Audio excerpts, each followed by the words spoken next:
अखंड मंथन के सभी दर्शकों को नमस्कार। मैं हूं शेखर त्रिपाठी और आप देख रहे हैं अखंड मंथन। आज पूरा देश भारत की स्वतंत्रता की 75वीं वर्षगांठ मना रहा है। हमारी ओर से हमारे सभी माननीय प्रिय दर्शकों को स्वतंत्रता दिवस के अमृत महोत्सव की अनेक शुभकामनाएं। आज हम भारतवर्ष की कुंडली का ज्योतिषी विश्लेषण करेंगे और आपको बताएंगे भारत का लग्न, राशि, नक्षत्र गण एवं ऐसी तमाम ज्योतिष विशेषताएं जिनसे आप अभी तक अनजान थे। तो चलिए आरंभ करते हैं भारतवर्ष की कुंडली का संक्षिप्त विश्लेषण। स्वतंत्र भारत का जन्म 15 अगस्त 1947 को गुरुवार को हुआ है। गुरुवार को जन्म लेने के कारण भारत के लोग स्वभाव से दयालु एवं कृपालु हैं। कोविड में जिस प्रकार से पीएम मोदी ने पड़ोसी देशों को वैक्सीन उपलब्ध कराई, वह भारत की दयालुता का ही प्रतीक है। भारत का जन्म नक्षत्र पुष्य है। पुष्य नक्षत्र के कारण ही भारत ने स्वतंत्रता पश्चात एक साथ कई विकास कार्यों को आरंभ किया, किंतु किसी एक कार्य पर एकाग्रता ना होने के कारण भारत को किसी एक क्षेत्र में विशेषज्ञता की प्राप्ति नहीं हो सकी। पुष्य नक्षत्र के कारण ही भारत की जनता मृदुभाषी है एवं अकारण किसी से शत्रुता करना उसका स्वभाव नहीं है। भारत का जन्म सिद्धि योग में हुआ है। इसी कारण भारत की भूमि पर ईश्वरीय कृपा है एवं भारत की जनता बुद्धिमान होने के साथ साथ ऐश्वर्यवान भी है। विदेशों में लगभग 30% भारतीय जनता निवास कर रही है, जो कि विदेश में रहते हुए उन देशों की प्रगति में अग्रणी भूमिका निभा रही है। भारत देवगण का है। पुरुष योनि एवं जानवर के रूप में भेड़ है। पाश्चात्य ज्योतिष के अनुसार भारत सिंह राशि का है, किंतु वैदिक ज्योतिष के अनुसार भारत की कर्क राशि है। वर्तमान समय में भारत की दशा की बात करें तो इस समय चंद्रमा में बुध का गोचर है। भारत की कुंडली में बुध ग्रह अशुभ है, इसी कारण ये अशुभ फल दिलाता है। यदि कुंडली में मौढ़ स्थिति की बात करें तो शुक्र एवं शनि मौढ़ दशा में रहा है। सूर्य एवं चंद्र के सिवाय जब कोई दूसरे ग्रह एक रेखांश से अधिक समीप आते हैं तो ग्रह युद्ध की स्थिति उत्पन्न होती है। भारत की कुंडली में राजयोग है। इस कारण से भारत अपनी शक्ति से सारे संसार में अपना झंडा गाड़ सकता है और आगामी वर्षों में भारत विश्व गुरु की पदवी प्राप्त कर सकता है। भारत की कुंडली में अनभ योग है, जिसके कारण भारत के प्रत्येक कार्य में विनय एवं करुणा देखी जाती है एवं भारत को संसार में आदर की दृष्टि से देखा जाता है। वर्तमान समय में भी कोविड प्रबंधन को लेकर भारत की प्रशंसा संसार के देशों के साथ साथ संयुक्त राष्ट्र संघ ने भी की है।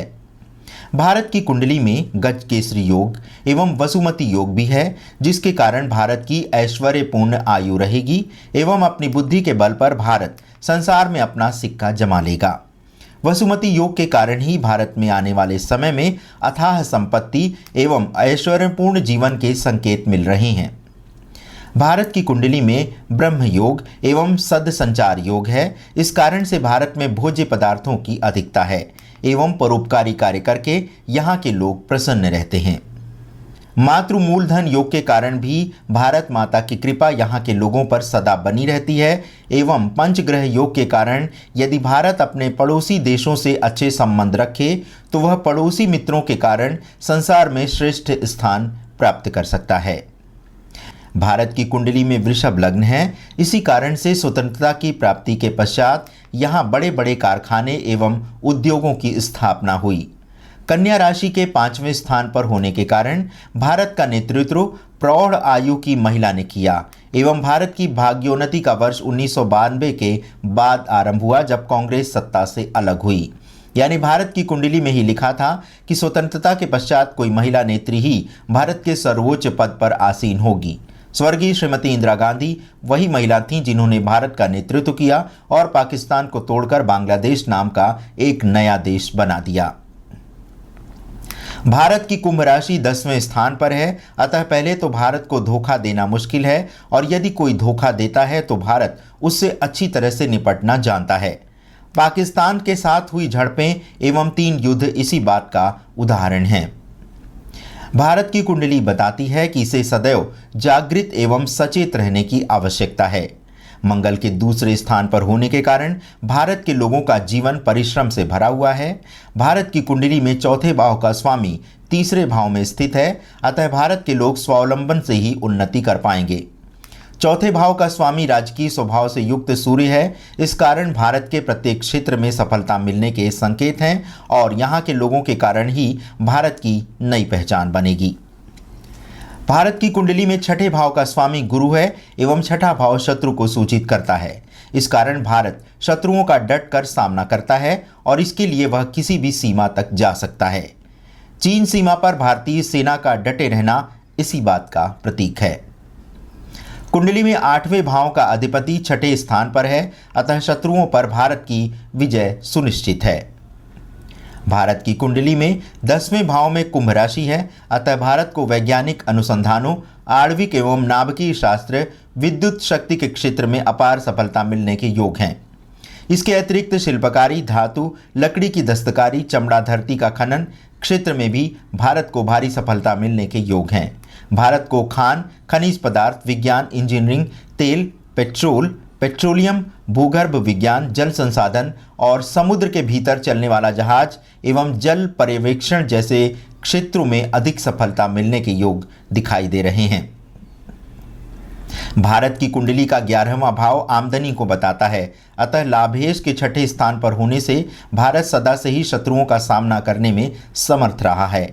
इसी कारण से यहाँ की अधिकांश जनता विदेश में निवास कर विदेश की संपत्ति बढ़ाने का कार्य कर रही है।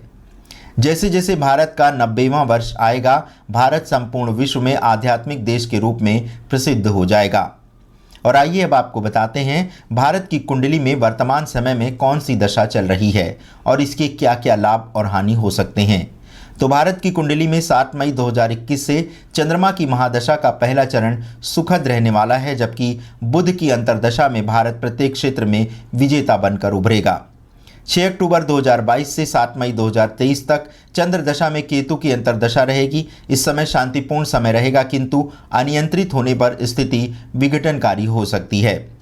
वर्तमान समय में भारत की कुंडली में मंगल ग्रह दशा में मंगल की अंतर्दशा में भारत को अधिक सचेत रहने की आवश्यकता है। ये दशा 6 जुलाई 2025 से आरंभ होगी।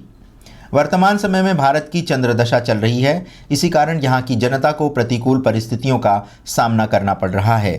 चंद्र के प्रतिकूल होने के कारण ही आगामी समय में भारत के लोगों को सांस की बीमारी जैसे कोविड की कई लहरों का सामना भी करना पड़ सकता है। यदि भारतीयों को सुख शांति चाहिए तो प्रत्येक भारतीय को अधिक से अधिक श्वेत वस्त्र धारण करने चाहिए। इससे कई तरह की आगामी बीमारियों से राहत मिलेगी।